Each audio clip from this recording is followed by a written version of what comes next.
रूप सदगुरु हो हे वंदिय वारंवार। तो गुरु चरण में गुण गणा अन प्रेमे नमावुछी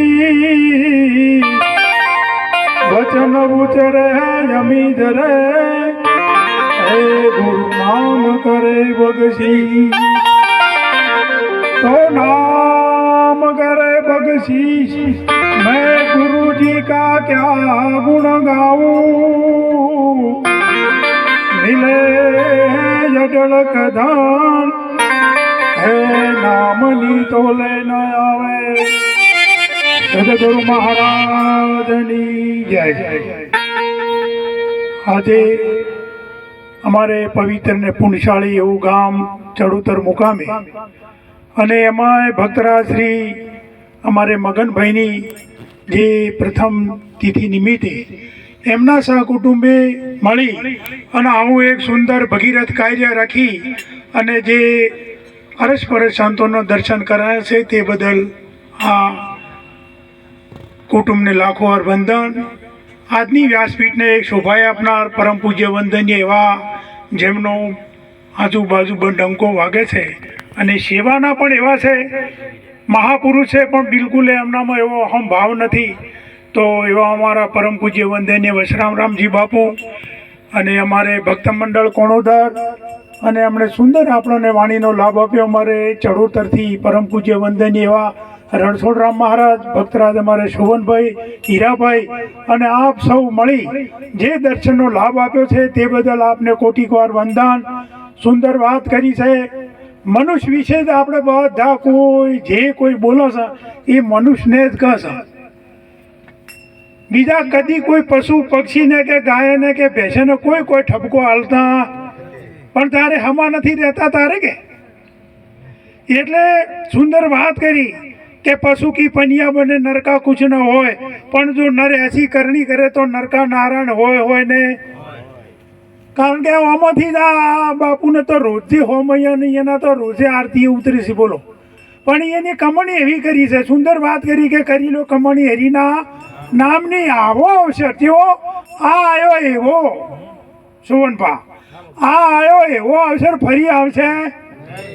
કારણ કે આ છેલ્લી વાર પરમાત્માએ 184 યોની ભટકતા ભટકતા ભટકતા હર કોઈ પશુ પક્ષી બનતા બનતા 84 લાખ યોની ભટકી અને થોડું થોડું કંઈક પુણ્ય ભેગું થયું એટલે પ્રભુએ આપણા ઉપર દયા કરી અને આપણના મનુષ્યનો અવતાર આલ્યો છે અને એમાંય પરમાત્માનું ભજન કરવા માટે। હવે તમે વિચાર કરો કે આટલું દુઃખ વેઠતા વેઠતા આવ્યા છો અને આ હવે ખરેખર બે પગ ઉપર હેડતા થઈ ગયા જો કે ચાલ્યા રહેતા નથી કે અમે તો આવા ને આવા રહેશે।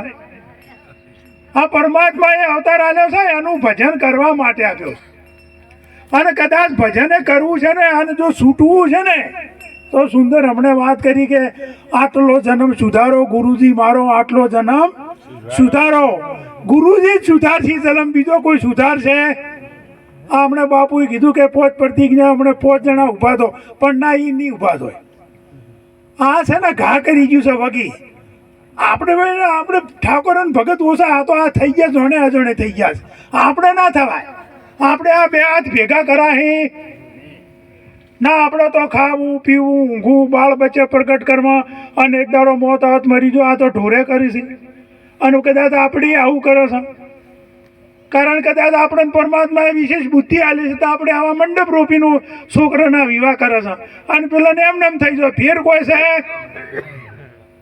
પણ કદાચ કોઈ આવા સંત મહાપુરુષના ચરણે જઈ 5 પ્રતિજ્ઞા કે દારૂ જુગાર મોસ માટી ચોરી ઝારીને લૂંચાઈ જો આ બધીઓમાંથી છૂટો થઈ જાય ને તો એનું જીવન ધન્ય બને અને બીજાને પણ એને સંતોષ પહોંચાડે આજુબાજુ પાડોશમાં શાંતિ થઈ જાય।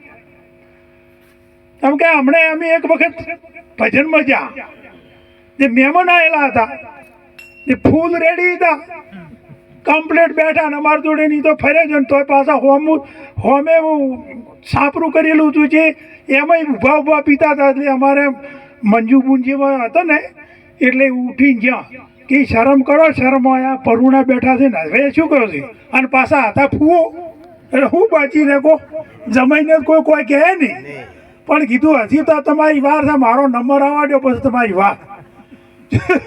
તે ઊભા છે ને અને બસ મારો નંબર આવ્યો તો એવા ઝાપટ્યા કે બરોબર તો ફુઓ નાઈ ગયા, ઊભા ના રહ્યા. એટલે કીધું છે કે નાગ નથી નારાયણ ભૂલો અરથ રહ્યો અધૂરો. હે નારાયણનું નામ નવતમ ના ભજે નર નારી, એ ધીક ધીક જનેતા તેની કે જલમાં એ જખ મારી મરી ગયા તો હાવ મફતમાં બારમણ લાકડાના માથે કદાચ આ શરીર પડી જાય ને એટલે કદાચ જો કમણી હારી કરી હોય તો ઠીક છે, ના કરી હોય તો પછી ગોમવાળા કે ભાઈ હા કાલે રાતના લાતો લગભગ 11-12 વાગે ગુજરી ગયા છે, હવે આખું ગોમ ભૂખી મરી જાય. એટલે હટ ઉતવાલ કરો, હવે છોડીએ ને આબુ છે તો એ તો પછી વાત, અને આ હવે આ બધું કાઢો ભાઈ, ઉતવાલ કરો. પછી આપણી આટલી કિંમત આપણી ના હોવી જોઈએ.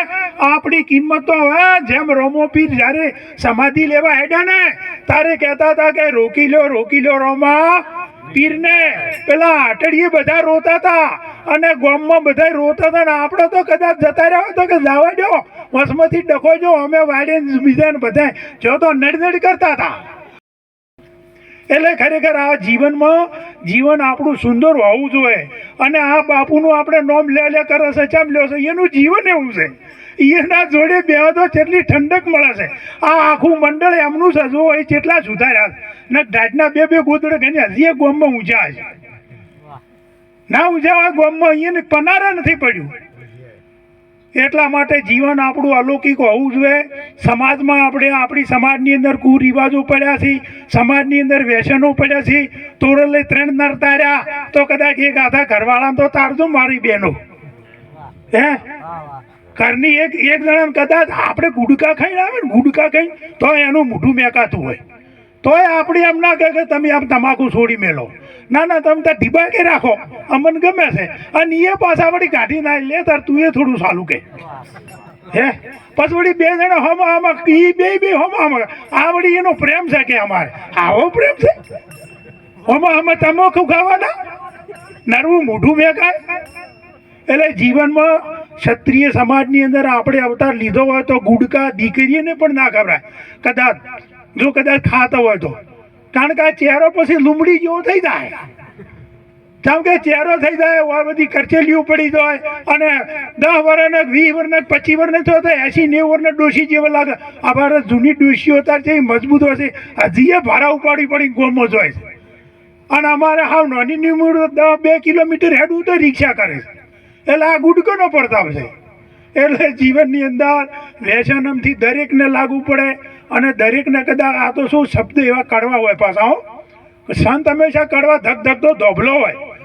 અને પ્રહલાદને ભગવાન એમાંથી જ પ્રગટ થયા હતા. એટલે હોય બાદ ભીડો ને તો ભગવાન પ્રગટ થાય, પેલો ધોબલો નહીં લોખંડનો. એ તો દાજી દસવાડીને મારી નાખે ગમે એવા, એનો ધર્મ ગુણ છે.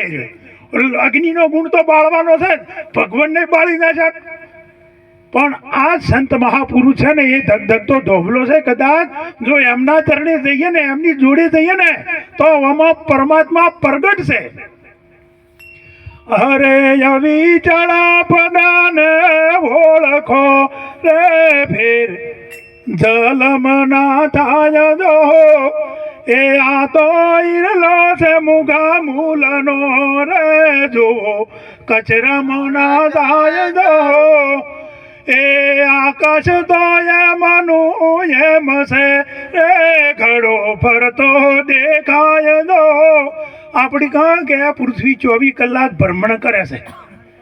આપણે બધા અમે ભણેલા છીએ બધા, એને ખબર છે કે વિજ્ઞાન એમ કહે છે કે 24 કલાકમાં આ પૃથ્વી ભમે છે. તો અમે ચાર ચડોતરમાં આવ્યા ડીહામથી રાતના કોઈ દાડો આવ્યા અને તમે કદાચ અમારે અહીંયા આવ્યો ના, એ નથી, એ વૈજ્ઞાન કે. પણ આ મારા હરિગુરુ સંતો એનો ઉલ્લેખ કરે કે આ પૃથ્વી છે 24 કલાક આ પરિભ્રમણ શ્વાસા થઈ રહ્યું છે જુઓ, અને આ ફરે છે. અને આકાશ તો એમનું ચોય જાતું નથી પણ આ ફર્યા કરે છે 24 કલાક. દિવસે જો અને અત્યારે રાતનું ભજન કરે. માટે આ અવસર આપણને સુંદર પ્રભુએ આપ્યો છે તો ભજન કરવાનું ન કે પછી ભજન આમ તો કેવું છે જો અમે હોયથી હરખું કરી જાઓ અને બીજા વડે તો એ વાત તો એટલે રોજ કે આપણે આવું હોય ને એટલે એને ભગવાને ગીતામાં તેજો દેશી દ્રષ્ટિ કીધી. હે અર્જુન, મારી અનન્ય ભક્તિ કેવળ મનુષ્ય કરી શકે.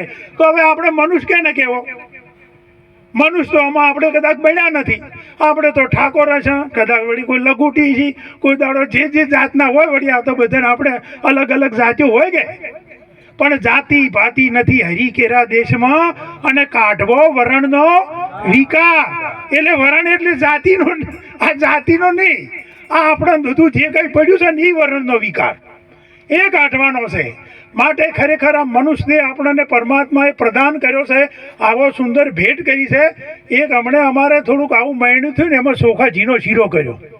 જે મારો વાલો મારા જેવો ઉતવાળો તો એમ કરી લપ લઈને મૂંઢા મેલ્યો કે તાળવે જઈને સોટ્યો. તાળવે જઈને સોટ્યો એટલે બોરો જેવડો વાહો, એટલે બાજુમાં બીજા બેઠા હતી એ નહીં ખાધો. પણ પેલાને શું કર્યું, પેલું કીધું ને નામ કર્યું કે દિવાલે સોટ્યો સોટો. એ દિવાલે શીરો સોટી ગયો. પેલા ભાઈ કે આવું કરાતું છે, આટલા બધા પરુણા બેઠે કે ના ના એવું નથી, મારે ખાવા બેહું તાર કૂતરાને નાખવાની ટેવ હતી અને મૂઢામાં ભૂલી ગયો મેલ્યો પોરો એટલે મેં દિવાલ સોટ્યો. પણ એમ નથી કે હું દાજી ગયો છું, મને તાળવા સોટી રહ્યો છે. એટલે આવા બીજા હળજી દો ને બીજાને હળગાઈ મારતા હોય, ઘણા આવા હોય. કોઈક સારા માર્ગમાં જાતો હોય એને પાછો મળે કે જોજે જાતો હો હોય તો ટેવ પડી જશે કાયમ કહેવાની. એટલે ખરેખર ભગત બનવામાં મજા છે. આ બધા ભગત બન્યા તારે સુખી થયા છે. અને જો સમજણમાં જ સુખ છે.